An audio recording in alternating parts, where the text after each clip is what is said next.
জানো, আজ আমার বাবা বউ মেয়েকে ছেড়ে বাংলা ছেড়ে কোথায় যাচ্ছে। বাংলা বলতে আমাদের দেশকে বুঝিয়েছি, অন্য কোনো বাংলা নয়। তো যাই হোক, সব কিছু জানাবো, দেখাবো, আর পুরো ভিডিওটাই অবশ্যই দেখবে। তার আগে ইন্ট্রোটা দিয়ে দিই। আমি মেঘা, মেঘশ্রী বাড়ি ওয়েলকাম। আশা করি সকলে ভালো আছেন, আর আমরাও বেশ ভালো আছি। তো আজকে আমার বাবা কোথায় যাচ্ছে, মেয়ে বউ ছেড়ে আরেক মেয়েকে নিয়ে কোথায়, সেটাই তোমাদের আজকে দেখাবো। বাবাও নিত্যদিনের মতো যেমন বাজার করে ঠিক তেমনই অনেক বাজার করেছে।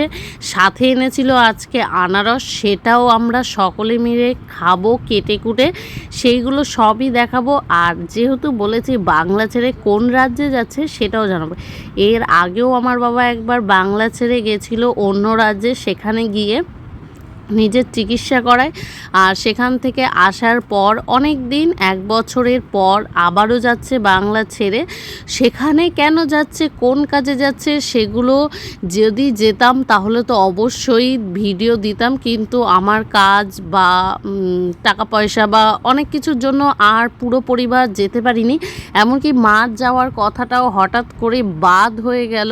একা কি করে থাকবো, বাড়িতে কাজ আছে, বাড়ি দেখাশোনা আছে। তাই মা বলল আমি থেকে যাই, বড়জন যাক। তাই বড়দি মানে আমার দিদি আর বাবা গেছে, বাবার সাথে বাবার বন্ধু বান্ধবরাও রয়েছে। আর বাবা কোথায় গেছে সেটাই তোমাদের আজকে জানবো। বাবা গেছে গয়া, যেটাকে আমাদের সনাতন ধর্মে কোনো মানুষ মরে গেলে সেখানে পিণ্ড দিতে যায়, সেখানেই গেছে। তোমরা তো জানোই, এর আগেও আমি বারবার বলেছি আমার ঠাকুমা মারা গেছে 1 বছর আগে। সেখানে মারা যাওয়ার পর বাড়িতে শ্রাদ্ধ শান্তি সব হয়েছিল, শুধুমাত্র লোক খাওয়া হয়নি। তো বাবার খুব ইচ্ছে আমার ঠাকুমার পিণ্ড দান দিয়ে এসে লোকজন খাওয়াবে, সেই জন্য একটা বড় অনুষ্ঠান হতে চলেছে বাড়িতে। প্রচুর কাজবাজ, প্রচুর জার্নি, অনেক কিছু হবে। সেই জন্য বাবা ছোটো করে সেটা শ্রাদ্ধটা করে নিল।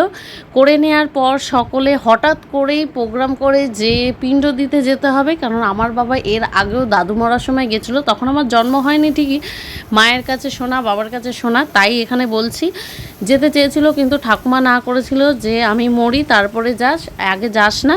তাই আমার ঠাকুমা মরে গেছে 1 বছর 1 মাস হয়ে গেছে, আর শ্রাদ্ধও হয়ে গেছে। সেই জন্যই বাবা গেছে পিণ্ড দিতে।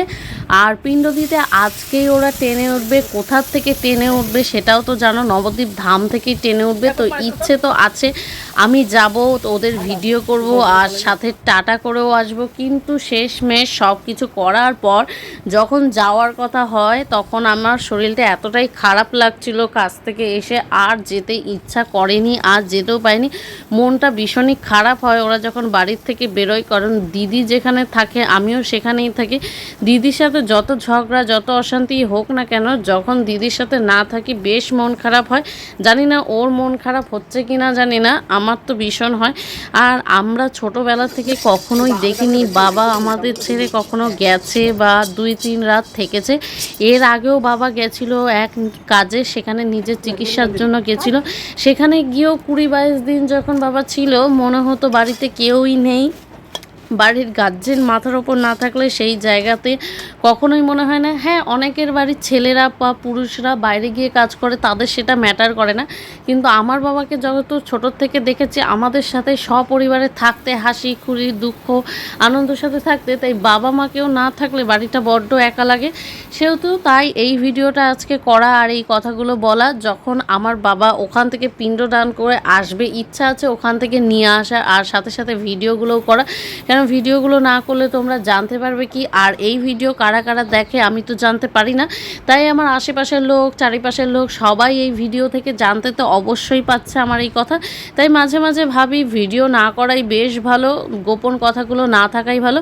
তো যাই হোক, আমার ইচ্ছে আছে বাবাকে নিয়ে আসার। তো আজকের মতো ভিডিওটা এখানেই শেষ করছি। সকলে ভালো থেকে সুস্থ থাকো।